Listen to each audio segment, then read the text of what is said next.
Right after the last Russian troops retreated from the right bank of the Dnipro River as a result of the Ukrainian Kherson counteroffensive in November 2022, the front line established on the river generally lost its high priority. After all, Dnipro, even in its narrowest point near the recently liberated Kherson, has a width of around 300 meters. The last pre-war crossing in the area, the damaged Antonivka Bridge, was blown up by Russians upon retreat on November 10th. Another bridge on the Kakhovka Dam was also destroyed by Russians after it sustained damage from Ukrainian HIMARS during the counteroffensive. This prevents both sides from crossing the river in force, as a significant concentration of troops on the riverbank or pontoon bridges will be quickly spotted by omnipresent reconnaissance drones and devastated by artillery. Many thought that this area will never become a focal point of the war again. However, as always, deprioritized areas of the front line tend to become ideal places for surprise attacks. Yet, before discussing the Krinky incursion, which was a key manifestation of this principle, we recommend watching our detailed breakdown of the Kherson counteroffensive, as this event was a driver behind the force layout we are about to discuss. Right after the establishment of the new stable front line along the river, both sides quickly reorganized their forces here. Ukrainians sent their numerous freed-up brigades to reinforce the eastern front, where active combat does not stop for a day. The right bank is mostly defended by the 126th Territorial Defense Brigade and a number of smaller battalions, such as Terror, Tsunami, 131st Recon, and the 515th Battalion of the 1st Ivan Bohun Brigade of the National Guard. The 208th Anti-Aircraft Missile Brigade is responsible for the area air defense. Russians cannot afford a similar maneuver, as their troops on the left bank still have to guard a relatively short path to the strategic crossing from Crimea to mainland Ukraine. As a result, many units that were forced to leave Kherson stay on the left bank. These include familiar names from the Kherson counteroffensive video, such as the 126th Coastal Defense, 810th Marine, 34th, 136th, and 205th Motor Rifle, 11th and 83rd Air Assault Brigades, 20th Motor Rifle, 98th Airborne, 7th Mountain Air Assault, and 76th Air Assault Divisions. Some forces, like LPR's 4th Motor Rifle Brigade, are still redeployed to Donbass, but it's rather an exception. The grouping is even reinforced by elements of the 127th Motor Rifle Division, DPR's 109th, 113th, and 125th Motor Rifle Regiments, BAR's 4 and 37th, 39th Motor Rifle, 80th Arctic Motor Rifle, and 75th Control Brigades. Another reason why the Russian command does not follow the Ukrainian example and redeploys the similarly large force to Donbass is the high level of losses. They, better than anyone else, know that many of the above-mentioned divisions and brigades have been reduced to only a few battalions due to heavy fighting on the right bank. To outline the scale of losses, the 20th Motor Rifle Division lost its commander, Colonel Alexei Gorobets, his deputies, Colonel Alexei Avramchenko and Kanat Mukatov, as well as the division's Chief of Staff, Colonel Sergei Kenz, and the Chiefs of Operations, Logistics and Artillery, respectively, Lieutenant Colonels Sergei Koval, Evgeny Virodov, and Colonel Nikolai Kornelyuk, all killed in action in a single day. Elite VDV divisions faced similar fates, with the 98th losing Lieutenant Colonel Ivan Pozdiev, the commander of the 217th Airborne Regiment, the 7th losing Colonels Vasily Popov and Vitaly Sukhuyev, the commanders of the 247th and 108th Air Assault Regiments respectively, and the 76th losing Lieutenant Colonel Sergei Nikulin, Chief of Communications and Division Deputy of Staff. Even this small fraction of officers' losses shows that Russian forces were mostly combat ineffective after the retreat. Nevertheless, the river allows these wrecked troops, collectively referred to as Grouping of Forces Dnieper, to be slowly replenished due to Russian partial mobilization and absence of further active fighting in the area. At the same time, both Ukrainians and Russians keep and even reinforce their commando-like elite units in the area for sabotage, reconnaissance and anti-sabotage missions on islands and across the river.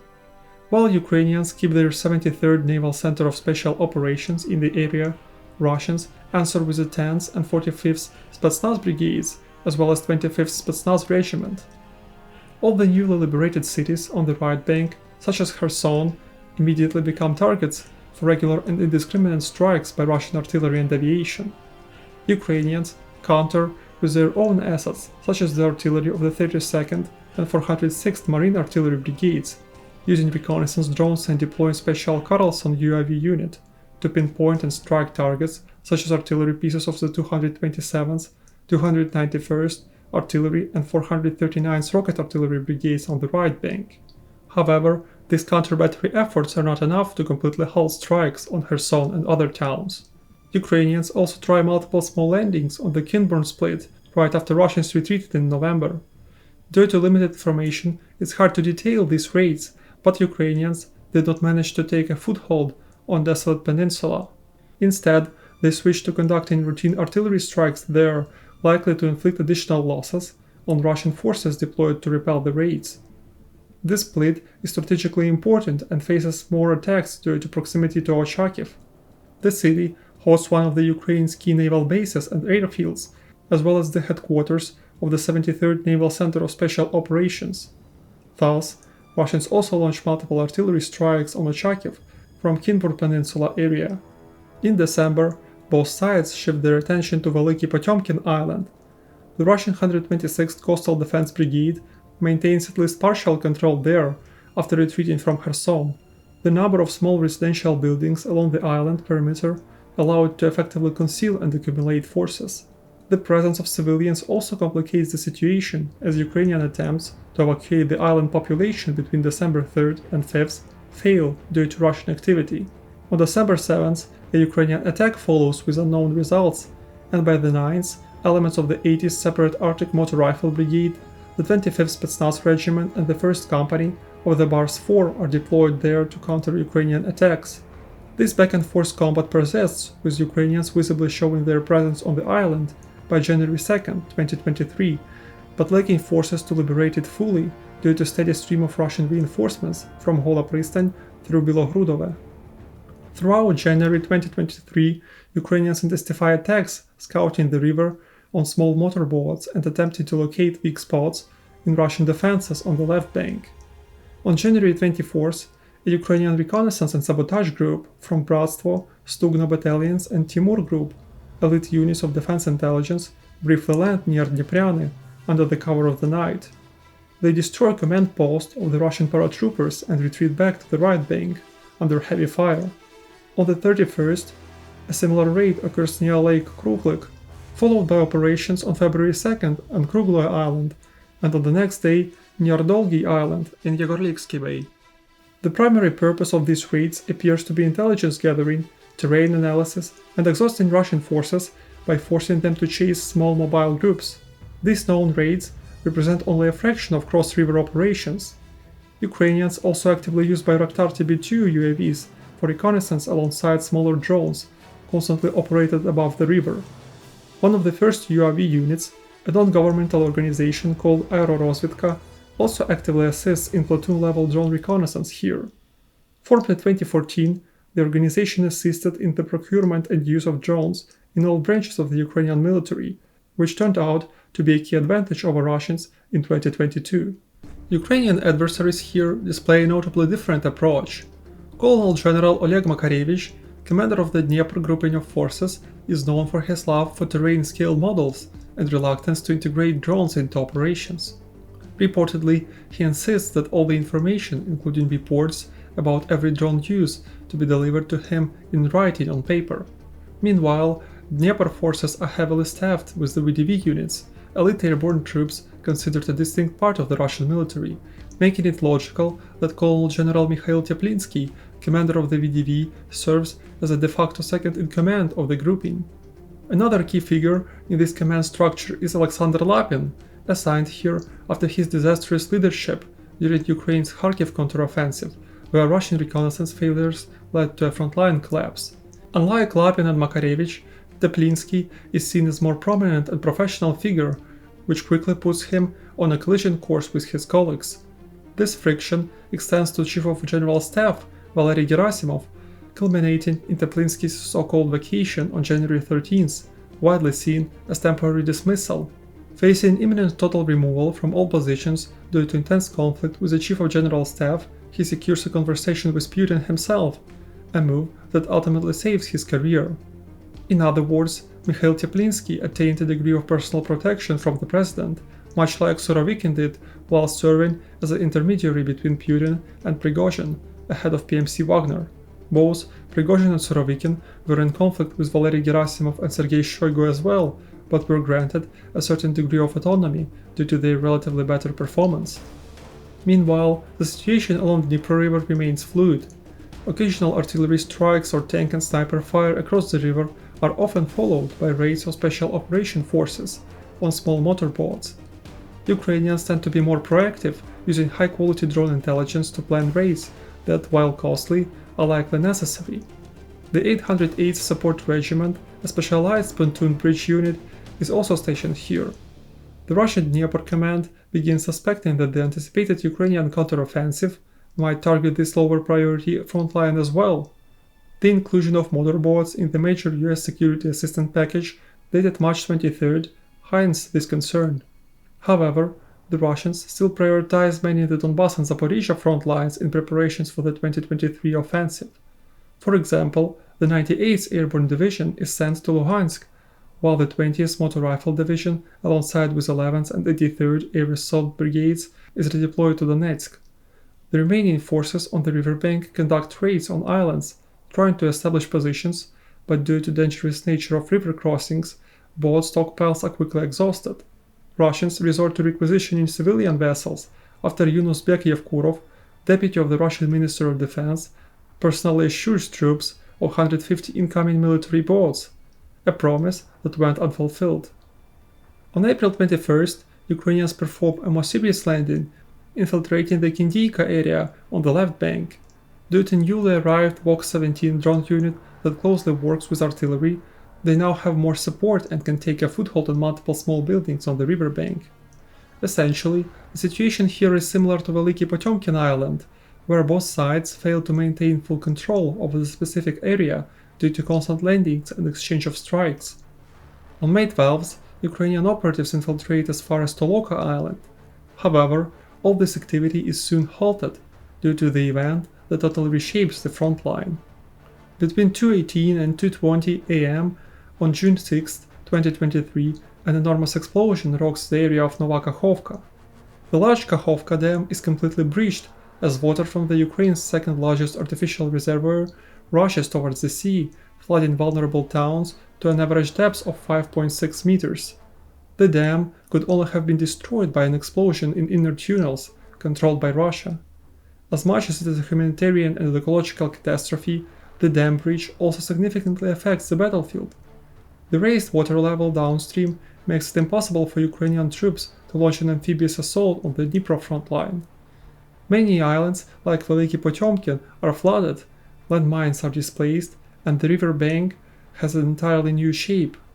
Since the left bank is lower than the right, Russian fortified positions in towns like Oleshki and Hola Pristan are flooded, but with the river widening and changing shape, all previous Ukrainian plans become unviable. Ukrainians are able to launch the raid on Kinburn Peninsula, which was turned into an island, but this is all they can do as a diversion as the 2023 summer counteroffensive begins. Just 10 days later, Russians, who have retreated 5 to 15 kilometers back from the riverbank, begin actively sending troops from the Dnieper grouping to the high-priority Zaporizhia and Bakhmut front lines. At this point, the layout of forces has significantly changed since the deoccupation of Kherson. Dnipro's left bank, drained of substantial number of professional troops, is now held by the 404th, 1199th, 1044th, and 1253rd Territorial Defense Motor Rifle Regiments.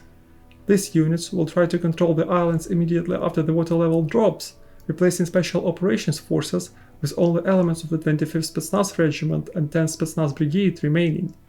Due to the low quality and expendable nature of the majority of new troops, they are often left on islands with limited supplies and must live off the land, while preventing raids of the Ukrainian SOF.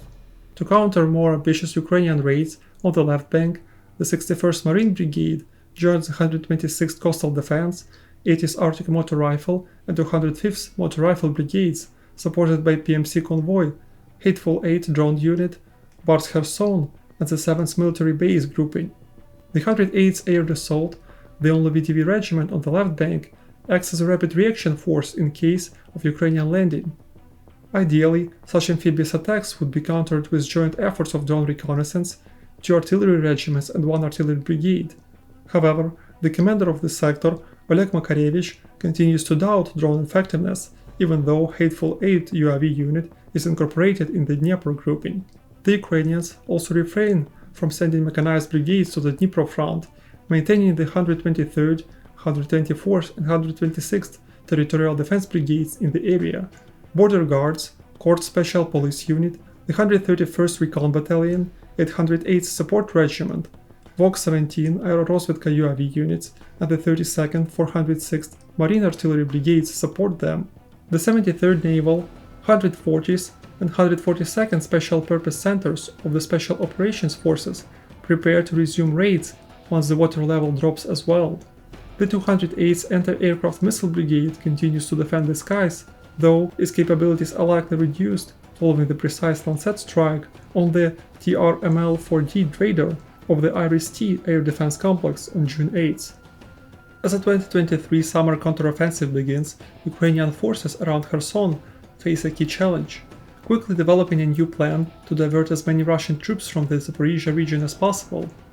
All previous plans are abandoned after the destruction of the Kakhovka Dam, which forced Russian forces to establish new positions on terrain reshaped by the flood. Originally, the goal was to engage Russians simultaneously in multiple locations like Kinburn Split, Antonivka Bridge, Kozachye Lageri, Krynki, and Nova Kakhovka. Therefore, earlier raids were reconnaissance missions meant to prepare for a large amphibious assault coordinated with Ukrainian mechanized brigades striking in nearby Zaporizhia region. Forced to scrap these plans, the Ukrainian command now focuses on the area around the destroyed Antonivka Bridge, where the terrain remained largely unchanged despite the rising water levels. The bridge's intact spans on the left bank offer Ukrainian troops cover from artillery fire and aerial surveillance. To the east and west of the bridge lies the Dachi area, densely placed civilian buildings with piers, which offer additional cover. The nearby city of Kherson allows to covertly concentrate forces and rapidly resupply them. With adequate logistical support and artillery cover, Ukrainians decide that they could establish a stable bridgehead here. The Russians will undoubtedly try to dismantle it immediately, but the odds will work against them. The left bank is significantly lower than the right one, favoring Ukrainian artillery. If Russian troops attack, they'll be forced to use a single paved road or mine swamps. Therefore, from across the river, Ukrainian artillery can devastate any assault force long before it reaches Dachi. Should Russians rely on their superior firepower instead of sending troops into direct assault, Ukrainians will counter with drones and effective counter-battery fire. The overall expectation is that the landing operation will deal such a severe blow to the reputation of the local Russian command that they will throw any forces under Ukrainian artillery strikes to crush the bridgehead. Some commanders are spared of such fate by Ukrainian Storm Shadow missile strike on June 18th, which targets the Russian command post and ammunition depot in Rykove. Among those killed are Major Maxim Arsenyev, Battalion Deputy Commander for Armaments, Lieutenant Colonel Pyotr Dichenskov, and Majors Mikhail Lesnych, Andrei Grebenikov, and Alexei Orlov, all from newly arrived reinforcements in the face of Battalion Dnepr. On June 22nd, Ukrainians intensify artillery strikes on Russian positions near Oleshki, while Ukrainian Su-24s again conduct long-range strike with Storm Shadow missiles. This time, they damage the Chonhar Bridge, an essential Russian supply route.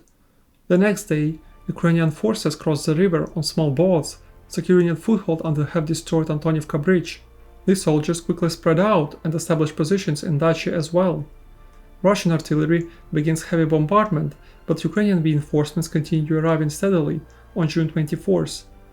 An estimated 50 to 100 men hold positions on the left bank, supported by a logistical supply line using small maneuverable boats. Despite the deployment of the Russia's 108th Air Assault Regiment to crush the bridgehead, Ukrainian defenses hold, withstanding even mechanized attacks of VDV forces. Russian aviation denies the paratroopers' request for airstrikes on the bridgehead, while Ukrainian electronic warfare systems disable Russian attack drones. On June 25th, Ukrainian troops bring mortars across the river, enabling them to strike Russian positions effectively before even engaging in firefights. By June 26th, Russian aviation finally attempts to bomb Ukrainian positions beneath the bridge, but each bomb misses. Russian forces mount a large-scale assault with a mix of units from the area. However, BMDs and BTRs carrying VDV troops hit mines planted by Ukrainian drones and are scattered by precise artillery from right bank. Russian Marines and Special Operations Forces struggled to even approach Ukrainian positions, taking heavy losses in the open under sustained artillery fire. Following these costly battles, the Russian command resorts to an Iskander ballistic missile strike on the bridge, but Ukrainians have dispersed along the bank and onto islands, minimizing casualties. Only half of the bridge span is destroyed as a result. The week of intense fighting shows that Russian forces, as expected, tend to abandon fortified positions to contest the riverbank, held by a small number of Ukrainians. Although the bridgehead's success is limited, it ties down Russian forces as planned. On July 1st, the Russian-appointed governor of Kherson, Vladimir Saldo, declares that the bridgehead has been eliminated by Russian Special Operations Forces. However, the 127th GRU Reconnaissance Brigade has only managed to push Ukrainians slightly on the right flank. Reinforcements arrive, including units such as 56th and 247th Airborne Regiments of the 7th Airborne Division, 83rd Air Assault Brigade, Barch 33 and 385th Motor Rifle Regiment of Territorial Defense. Renewed head-on attacks result in Russian Marines and paratroopers again taking heavy losses. Even Russian mill bloggers voice concerns over the command's decision to continue sending infantry across open, mined areas, which essentially plays into the Ukrainian hand. On July 2nd, the Russian Ministry of Defense claims the bridgehead is destroyed, even though fighting continues. Russian forces attempt to land behind Ukrainian lines by boats, but face a shortage of vessels. On July 4th, Russian aviation successfully bombs the areas west of the bridge, although previous air sorties had little effect. Fighting continues through July 7th, with Russians suffering from Ukrainian artillery, while Ukrainians, despite likely heavy losses from bombardments, hold Daches buildings, resupplying and evacuating the wounded across the river. Russian forces increase the use of Lancet drones and FPVs to disrupt Ukrainian logistics, though resistance of the command to incorporating new technology hampers these efforts. On July 10th, Russian forces retreat from the western Dachi area. Ukrainians maintain control over buildings around the bridge ruins and hold positions on nearby islands.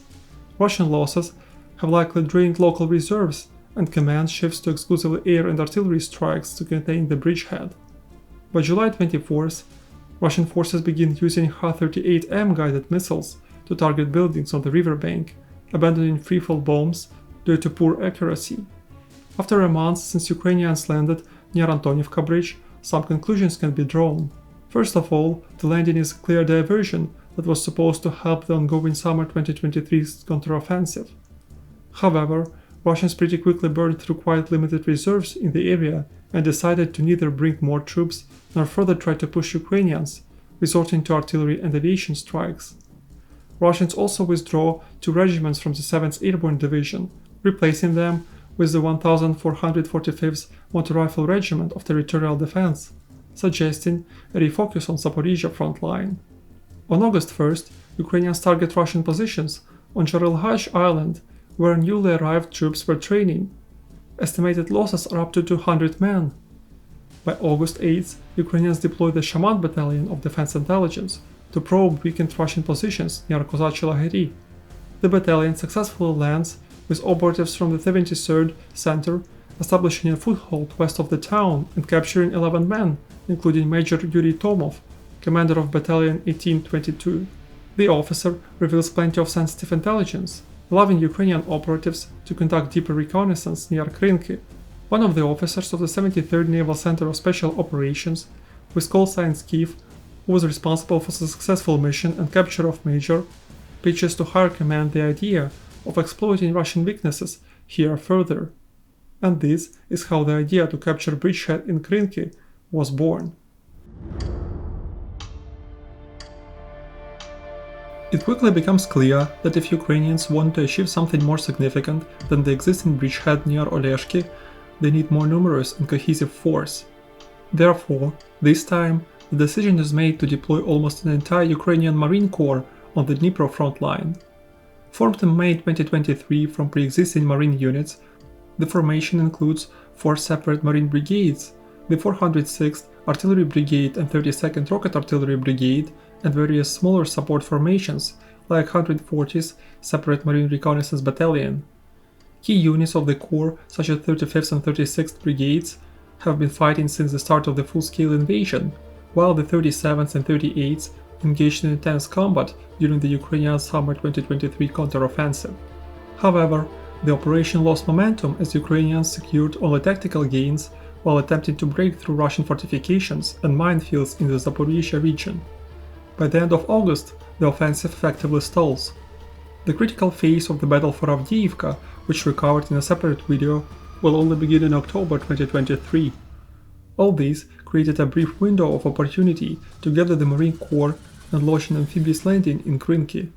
Yet, this landing presents much higher risks and costs compared to limited incursions around the Antonivka Bridge, while offering little in return, even if successful.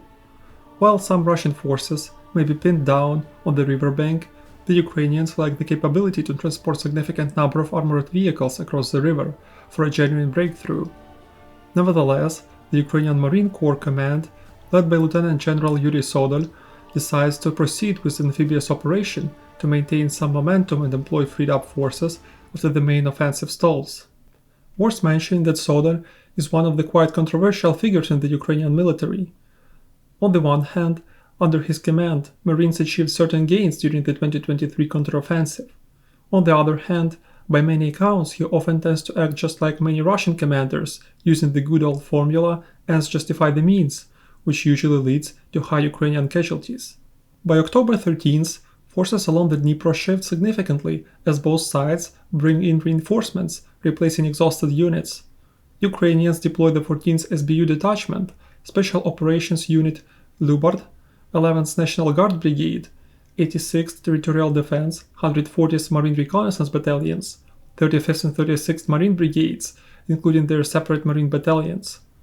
During the summer counteroffensive, with Ukrainian FPV drones demonstrating exceptional effectiveness, the military quickly expands separate drone units along the Dnipro front line, deploying the Korshuni and Ocean's 12 UAV battalions. Russian command strengthens their defenses with the 24th and 95th Motor Rifle Regiments, the 144th Motor Rifle Brigade, the UAV unit Ghouls, and the 81st Special Forces Brigade Bears, part of the PMC Redut. The Russian command, however, remains focused on the bridgehead near Oleshki, while Ukrainians cowardly plan a strike to the east. On October 13th and 14th, after intensified artillery bombardment, Ukrainians bolstered their garrisons on the islands, which at first seems like an ongoing combat over river control. This time, however, they employ 140th Marine Recon Battalion from the Marine Corps to take a foothold on the left bank as well. On October 16th, forces from the 36th and 38th Marine Brigades expand the area under control near the destroyed Antonivka Railroad Bridge after a successful landing, linking up with elements of the Reconnaissance Battalion. Note that this is a different bridge with the same name as one near Oleshki. Unlike the previous landing, where Ukrainians held back from deeper infiltration, Marines now advance towards towns of Poima and Pishanivka. By October 17th, restrained only by artillery, Ukrainians reached the outskirts of both villages. As Russians rushed to push Ukrainians back to the river, on October 19th, elements of the 35th Marine Brigade established a foothold near Krynki, forcing adversary forces to split attention. Worth mentioning that the village itself is a narrow strip of small residential buildings on the riverbank, right next to the large forest. There, Russians start concentrating their troops, notably the 810th Marine Brigade, to counter the incursion. Meanwhile, combat continues near Poima and Pishanivka as Ukrainians send more and more reinforcements by boats. The Russians strike with Iskander ballistic missiles, inflicting heavy losses and preventing Ukrainians from significantly expanding the bridgehead. On October 27th, elements of the 38th Marine Brigade arrive on the islands as Ukrainians hold their positions in Krynki. Ukrainian-controlled territory remains limited to a small section of the village, but precise artillery and FPVs offer enough support for a successful defense. The same applies for Poima area, where Russian-controlled villages are under steady pressure from Ukrainian Marines.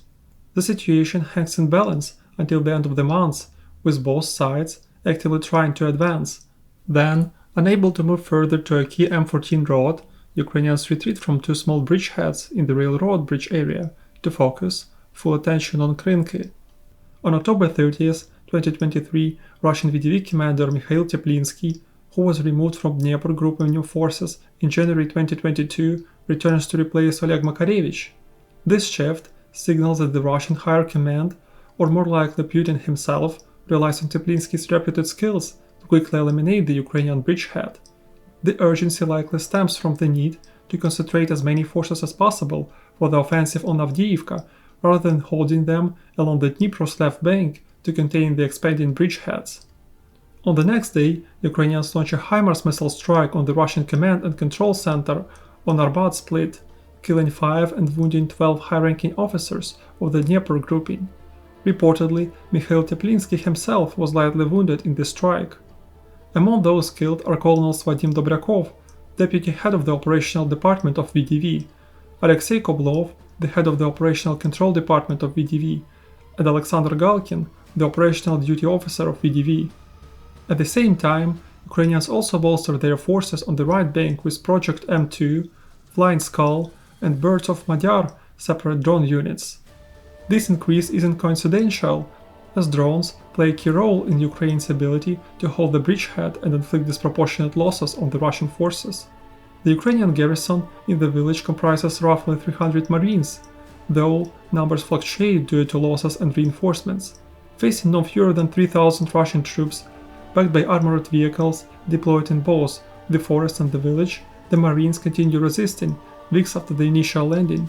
The Birds of Magyar unit plays a pivotal role, equipping Ukrainian forces with electronic warfare systems to counter Russian drones, crowdfunding additional boats to replace those destroyed, and conducting daily reconnaissance and strike UAV missions. This multifaceted approach positively impacts the complex situation, allowing the bridgehead to gradually expand by November 6th.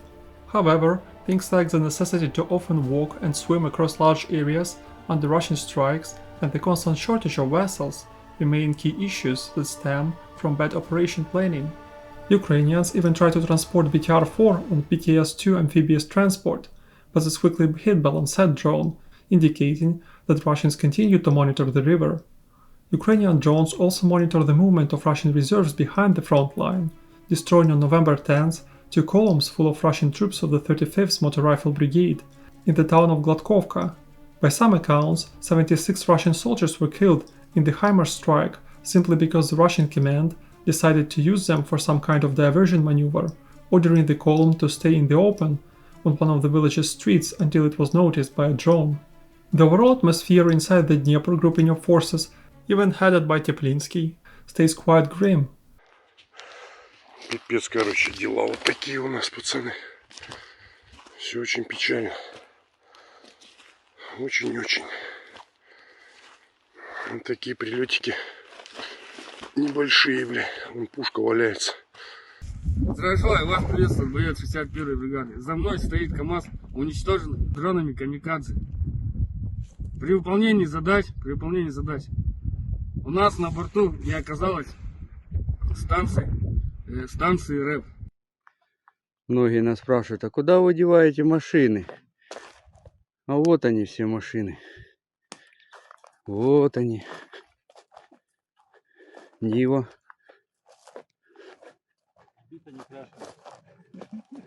Вот все, что осталось, БК повзрывалось. Здесь лодки были. Мины вон лежат. Моторы. Я что-то башни даже не вижу. А вон башня. Вон башня. Поехали, пацаны наши. Повезли 300-го в госпиталь и не доехали. Был один 300-й, стало один 300-й и 2 200-х. Из роты из 86 человек нас 7 человек вышло. Поэтому нос не вешаем. Остались, мы 7 человек остались, чтобы обратно вернуться. Ты упомяни, что чистый спирт пьем. Чистый спирт пьем, не бодяжим. Such strikes as one in Gladkovka create more and more tension between Russian soldiers and their commanders, which in turn causes low morale, weak discipline, and even fragging incidents. In the end of November, Particularly in the Kherson region, 2 Russian high-ranking officers are killed. The first one is Lieutenant Colonel Stanislav Klukin, who was shot among other soldiers by a drunk comrade on November 27th. The second one is Major General Vladimir Zavadsky, deputy commander of the 14th Army Corps, who drove over a landmine pre-placed by his subordinates far away from the front line. Coming back to November 11th, Ukrainians take foothold on the forest outskirts despite the arrival of the Russian 328th Airborne Regiment.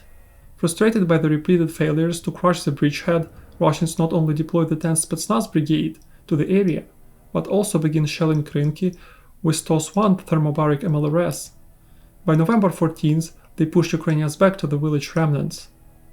As a month has passed since the landing, some initial conclusions are emerging. First, Russia's Dnieper grouping again appears almost entirely defenseless against drones of all kinds. While Ukrainians have set up effective electronic warfare measures, even outfitting boats with EV equipment to counter Russian drones, no similar Russian efforts are evident. This gap suggests a lack of required equipment. For instance, the 144th Motor Rifle Brigade, one of the Russia's main formations pressuring Krynki, initially arrived with just one Groza EV system, which was soon destroyed in a friendly fire incident. Additionally, the quality and quantity of Russian drones lag behind Ukraine's, especially given specialized Ukrainian UAV units like Birds of Magyar, which have engineered teams that not only assemble drones, but produce custom payloads, modify parts to extend range, and continuously adjust signal parameters to bypass EV. In contrast, Russian units tend to receive standardized drones from a single factory, like in these kinds of upgrades, making their fleet more vulnerable, as evidenced by the volume of drone strikes reported by both sides.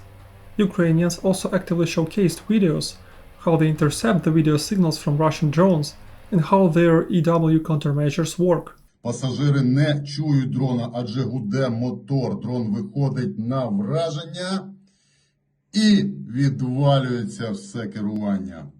Яка невдача! До враження була 1 секунда. А тепер дивимося повну версію. Це дрон судного дня.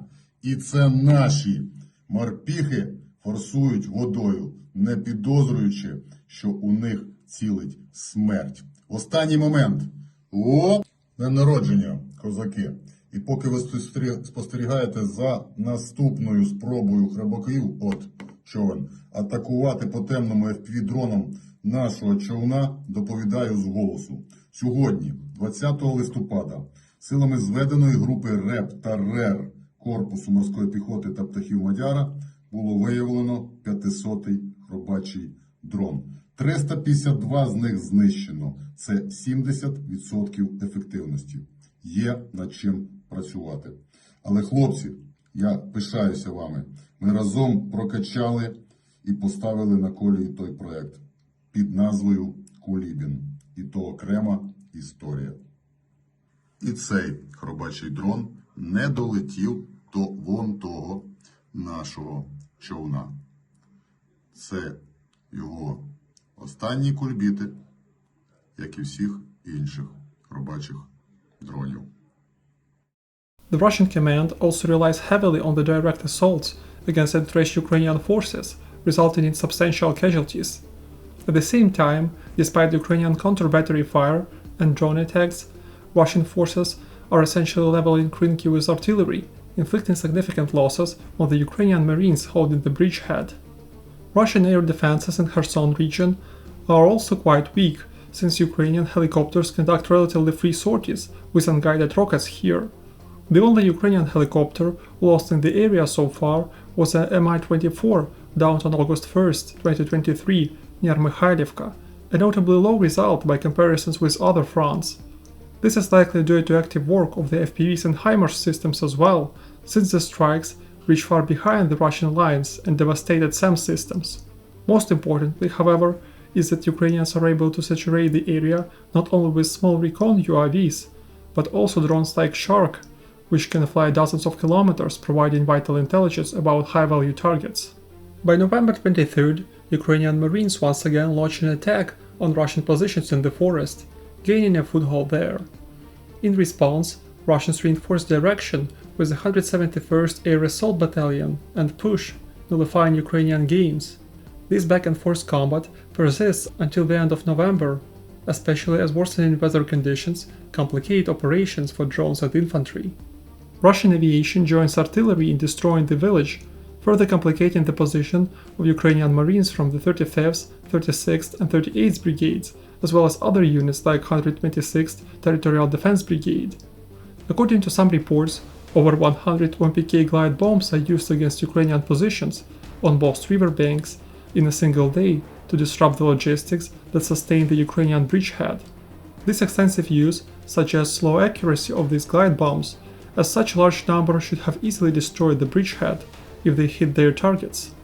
Nevertheless, by December 6th, Ukrainians maintained control over their positions and transport elements of the 37th Marine Brigade to the left bank.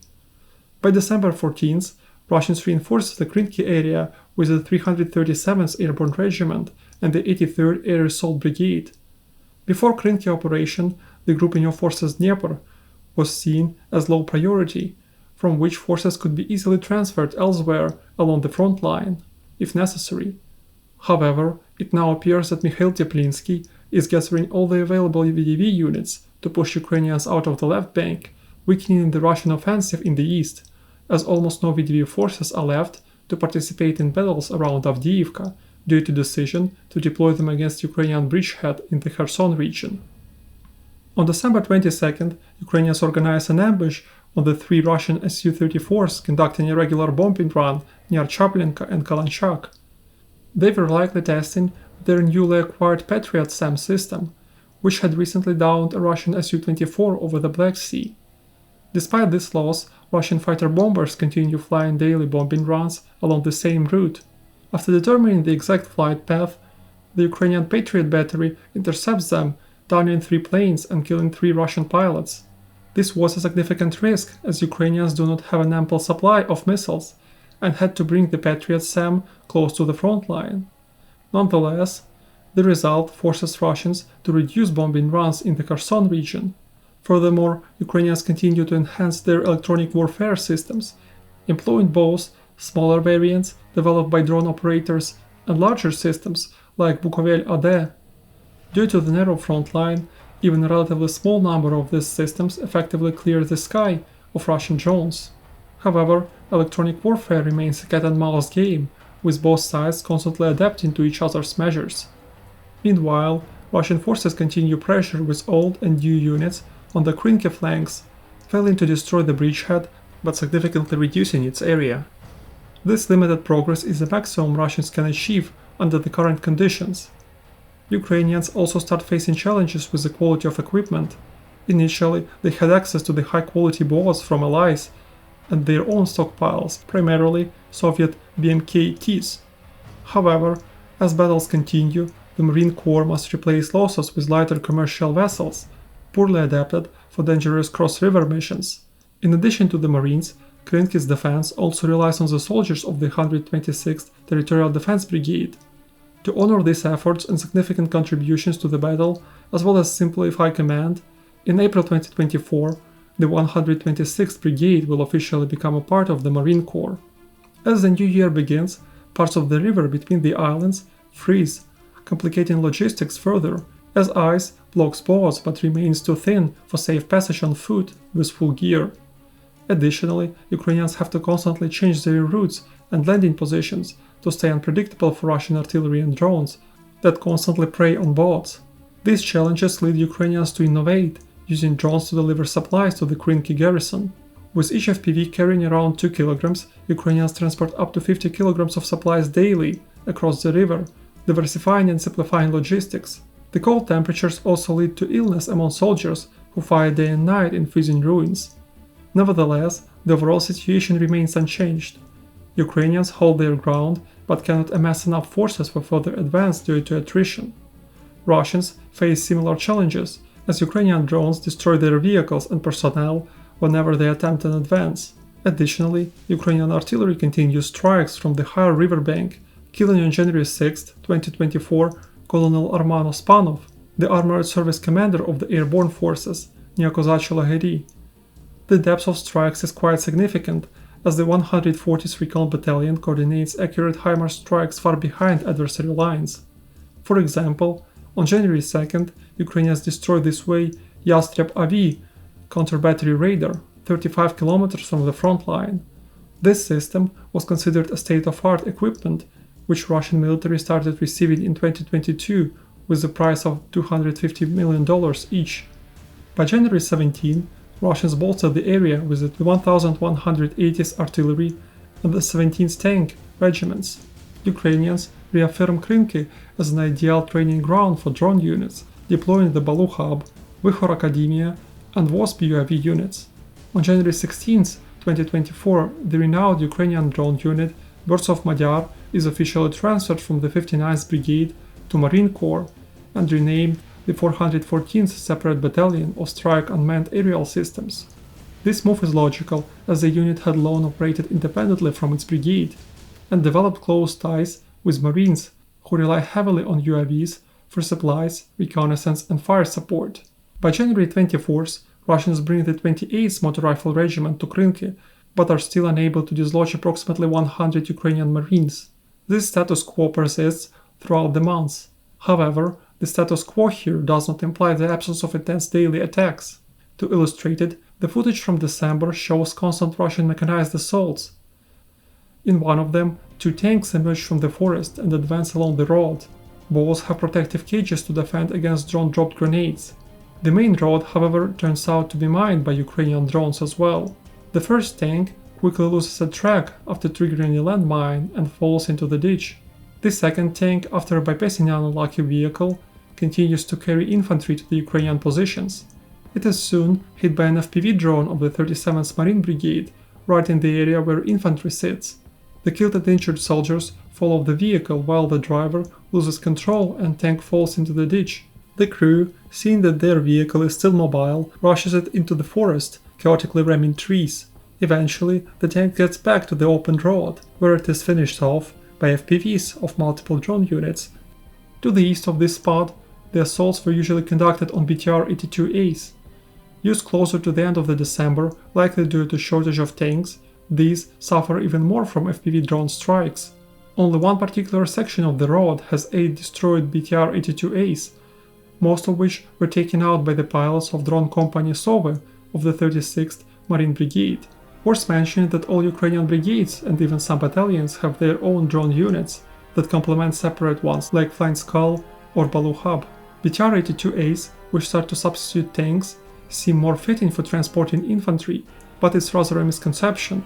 As we have seen, their armor is almost always penetrated by drone warheads, and the infantry has a hard time leaving the damaged vehicle through small side doors.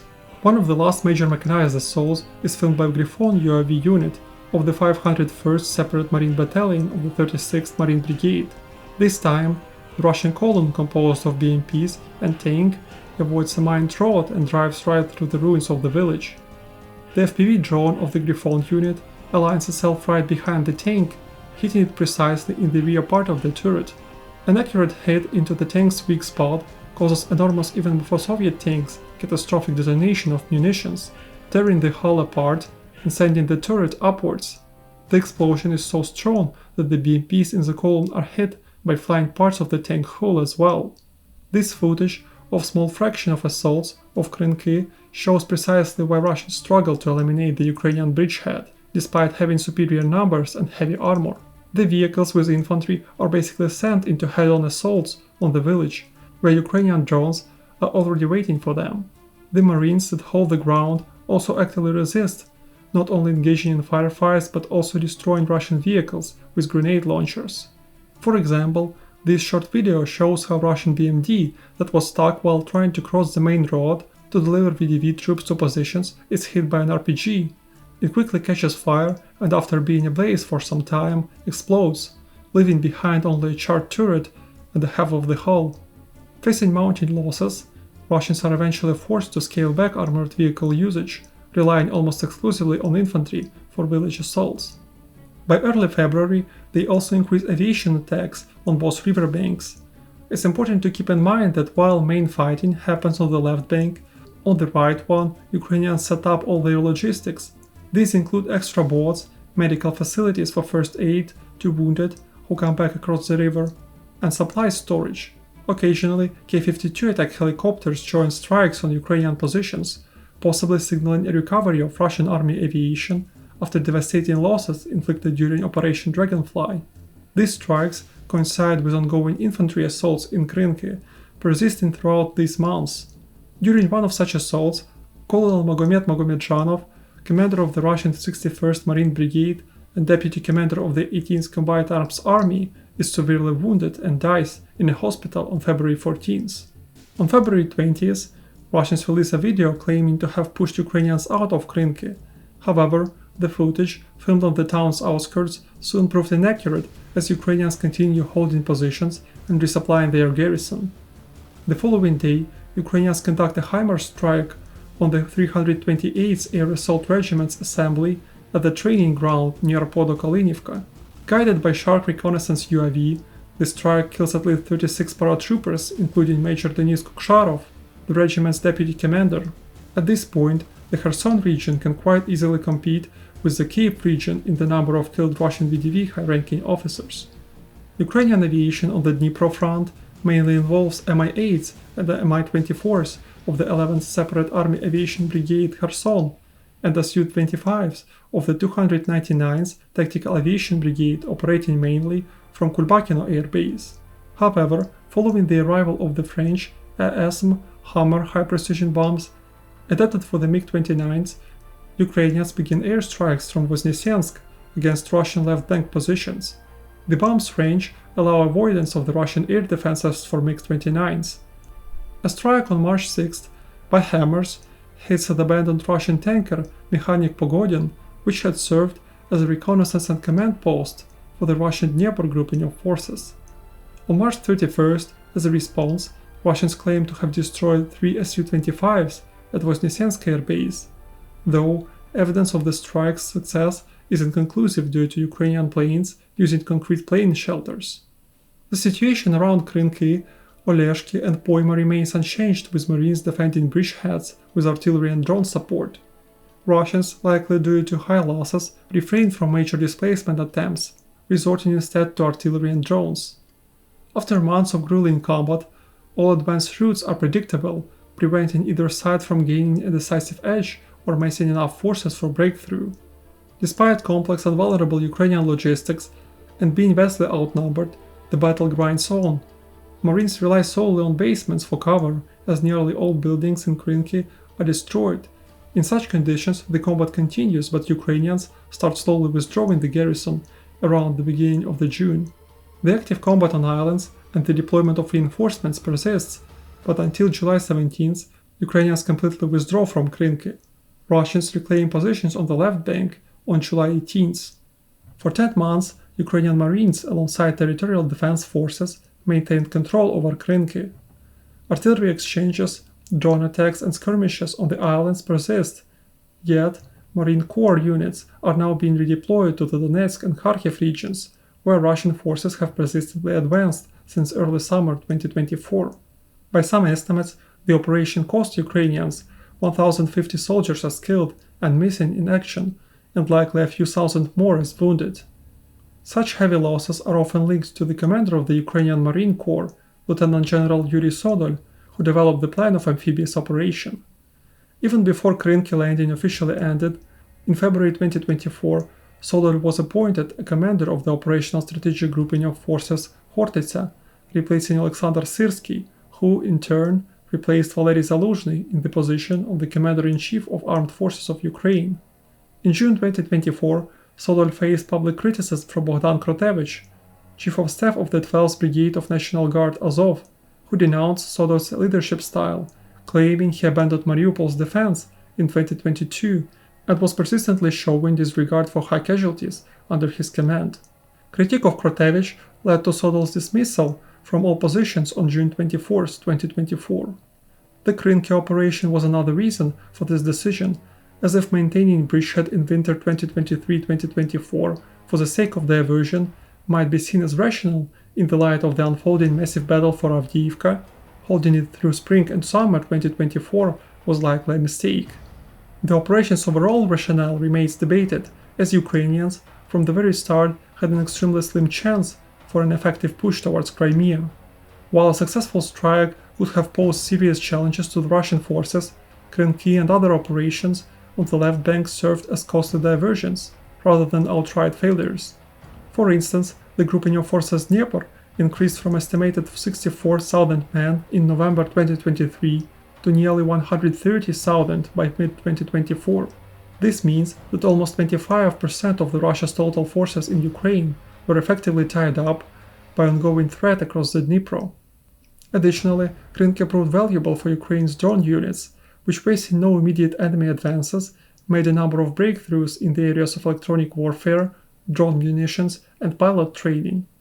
This experience contributed to the establishment of the world's first unmanned systems forces as a separate branch within the Ukrainian military.